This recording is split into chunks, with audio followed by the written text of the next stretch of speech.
Welcome to Luca is a Billionaire, where the only thing I invest in is your answers. You'll start by confirming prerequisites and immediately take control of the document. Open Word, pick the problematic file, and save a copy. Once done, check Review Protect document to see if editing is restricted, disable restrictions with the password, or choose Read/Write if available. Next, inspect permissions in File Info and remove any attached rights. Also verify the document isn't marked Final under Protect. These actions stop common locks, so you can proceed to deeper fixes now quickly. You proceed to repair program-level causes.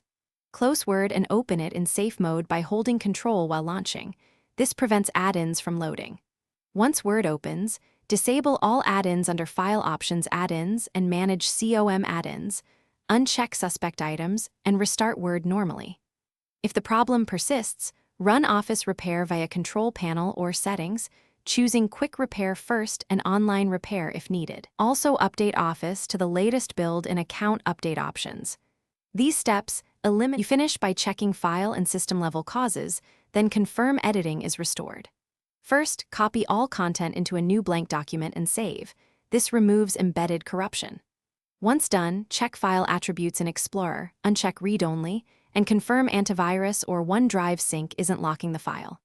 If editing still fails, repair the document with Open and Repair from File Open, select the file, click the arrow next to Open, choose Open and Repair. Troubleshooting tip: if edits still blocked, test with a different user profile to isolate account settings.